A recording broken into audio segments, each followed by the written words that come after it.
En la primera charla de la psicología del Estado hablamos de derecha, izquierda, identidad política, doble rasero y de algo que considero fundamental.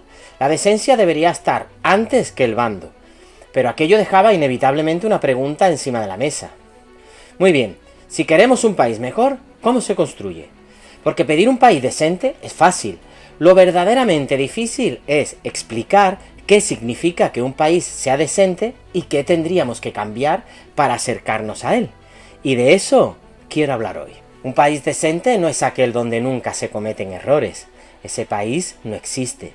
Tampoco es aquel donde todos sus ciudadanos piensan igual, donde gobiernan siempre personas extraordinarias o donde desaparecen todos los conflictos. Eso tampoco existe. Un país decente es algo mucho más realista. Es un país donde cuando algo falla, se detecta. Donde cuando alguien se equivoca, se corrige. Donde cuando alguien abusa de su posición, existen mecanismos capaces de frenarlo. Y donde cuando una política pública no funciona, se modifica o se elimina. Aunque reconocerlo resulta incómodo. Porque el problema no es cometer errores. El problema aparece cuando el sistema aprende a convivir con ellos.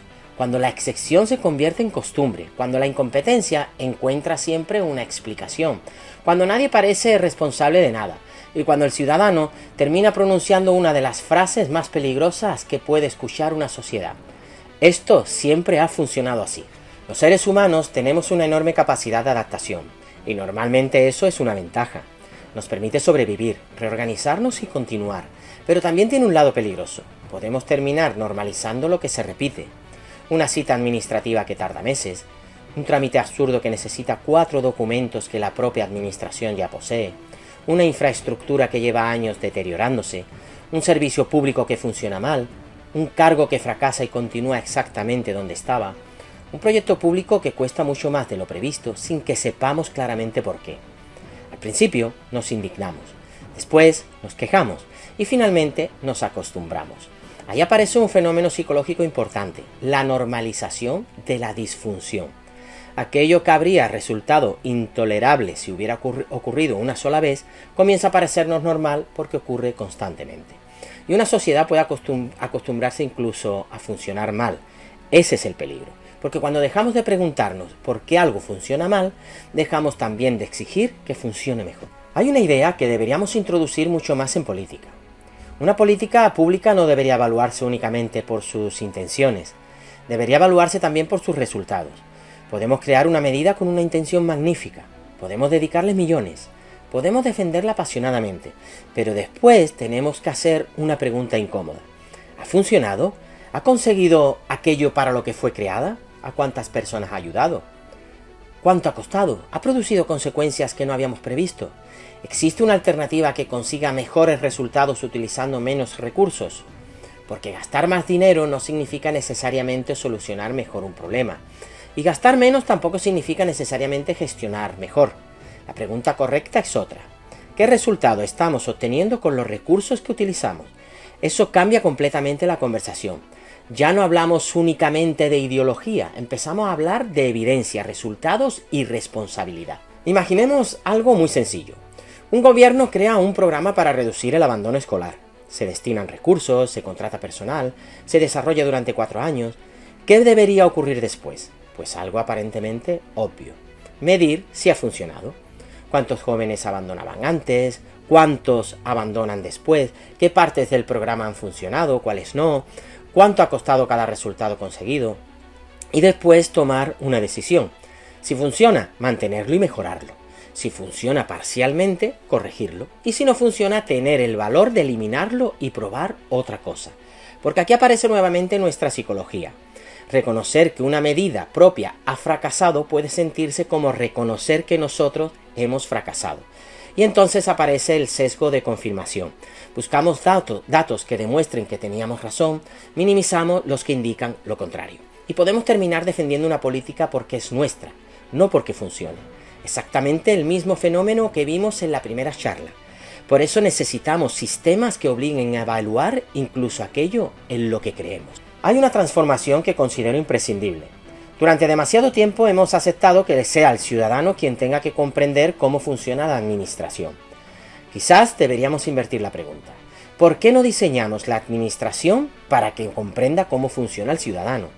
Si para realizar un trámite sencillo necesitamos buscar tutoriales, pedir citas, presentar varias veces la misma información, interpretar un lenguaje que apenas entendemos y recorrer diferentes organismos, probablemente el problema no sea el ciudadano, probablemente sea el diseño del sistema. Desde la psicología sabemos que cuanto más complejo es un procedimiento, más posibilidades existe de abandono, error y frustración. Por eso, simplificar la administración no significa eliminar controles, significa eliminar fricciones innecesarias.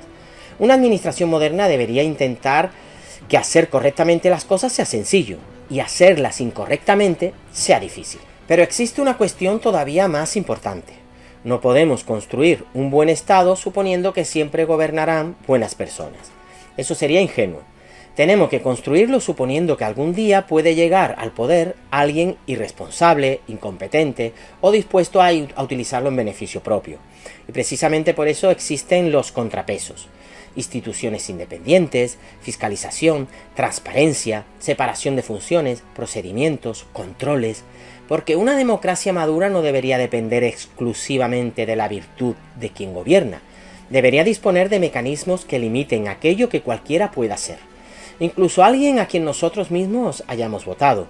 Y aquí vuelve una pregunta incómoda de la charla anterior. ¿Aceptaríamos que nuestro adversario político tuviera exactamente el mismo poder que estamos dispuestos a conceder a quien nosotros apoyamos? Si la respuesta es no, probablemente ese poder necesite algún límite. Hay una palabra que utilizamos constantemente y que a veces parece haberse vaciado de contenido: responsabilidad. Responsabilidad no significa solamente encontrar un culpable cuando algo sale mal, significa saber quién debía conseguir qué resultado y después poder comprobarlo. Si nadie sabe quién es responsable de una decisión, resulta extraordinariamente difícil exigir explicaciones cuando esa decisión fracasa. Por eso, un Estado que quiera funcionar mejor necesita objetivos comprensibles, responsables identificables, plazos, indicadores, evaluación y consecuencia. No necesariamente castigos. Consecuencias también puede significar corregir, reorganizar, sustituir procedimientos o reconocer públicamente que una estrategia no funcionó. Lo verdaderamente peligroso es que no ocurra absolutamente nada, porque cuando hacer las cosas bien y hacerlas mal producen exactamente las mismas consecuencias, el sistema deja de enseñar. Y llegados hasta aquí, quiero recuperar una frase que acompañará a esta serie. Ha llegado el momento de empezar a hablar seriamente de qué cosas habría que cambiar. No solamente de quién debería gobernar, no solamente de qué partido tiene razón, no solamente de quién ganó el último debate. Hablemos de cómo deberían funcionar las cosas, gobierne quien gobierne, porque un buen sistema no debería funcionar únicamente cuando gobiernan los nuestros, debería funcionar también cuando gobiernan los otros. Eso es precisamente el objetivo de las buenas instituciones. Si realmente quisiéramos avanzar hacia un país más decente, yo empezaría por algunos principios muy concretos. 1.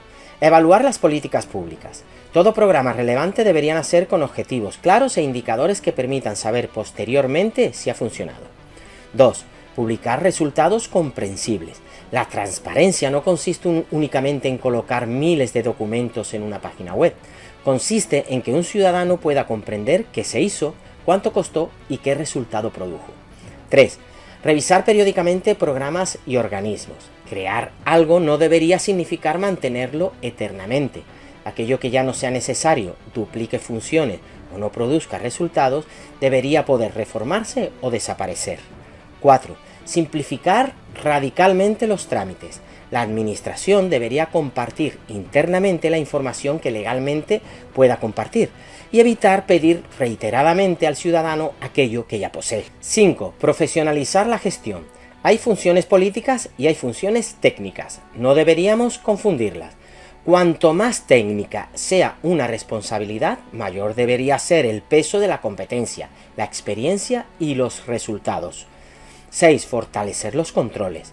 Cuanto mayor sea el poder de una institución, mayor debería ser también su nivel de supervisión, transparencia y rendición de cuentas. 7. Experimentar antes de imponer grandes reformas. Antes de aplicar determinados cambios a millones de personas, podemos probarlos a menor escala, medir sus resultados y corregir errores. Y 8. Aprender de aquello que funciona. No importa si una solución procede de la izquierda, de la derecha, de otro país o de una administración gobernada por nuestros adversarios. Si funciona, estudiémosla, porque las buenas ideas no tienen carnet político. Y aquí también tenemos que ser intelectualmente honestos. No podemos exigir al Estado que resuelva absolutamente todos nuestros problemas. Un país decente necesita buenas instituciones, pero también necesita ciudadanos responsables, personas capaces de cumplir normas incluso cuando nadie les observa. De cuidar lo público, de pagar aquello que corresponde, de exigir derechos y asumir obligaciones, de informarse antes de compartir una noticia, de reconocer un error, de cambiar de opinión, de respetar a quien piensa diferente. Porque ningún diseño institucional puede sustituir completamente una cultura ciudadana deteriorada. El Estado influye en nosotros, pero nosotros también construimos diariamente el Estado. Tal vez la pregunta más importante no sea qué país hemos recibido, sino qué país vamos a dejar. Porque gobernar una sociedad no consiste únicamente en solucionar los problemas de esta semana. También significa pensar en aquello que ocurrirá dentro de 10, 20 o 30 años.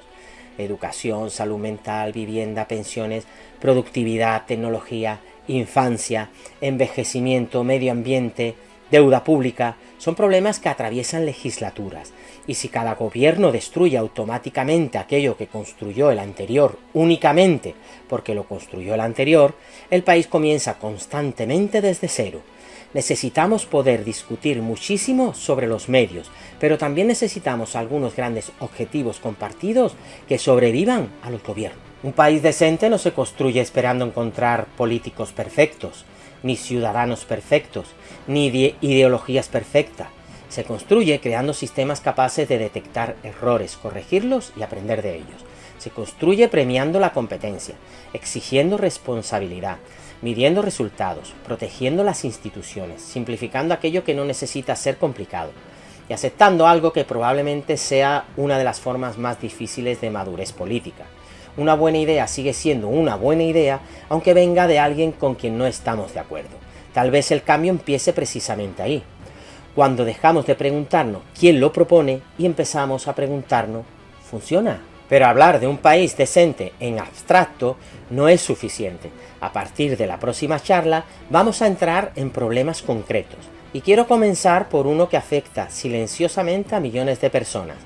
Personas que esperan, familias que no saben qué hacer, profesionales desbordados, problemas que se atienden cuando ya llevan demasiado tiempo creciendo. La salud mental. En la próxima entrega de la Psicología del Estado quiero que nos hagamos una pregunta. ¿Por qué esperamos tantas veces a que una persona esté muy mal para empezar a ayudarla? Porque quizás uno de los grandes cambios que necesita nuestra sociedad sea dejar de construir una salud mental basada únicamente en intervenir cuando el problema ya ha explotado y empezar a construir una que también sepa prevenir. Nos vemos en la próxima charla. Esto es la Psicología del Estado, no para decirte qué tienes que pensar, sino para que pensemos juntos qué cosas podríamos hacer mejor. No todo está perdido mientras todavía podamos entendernos. Y recuerden, no abandonen su mente, es su mejor recurso.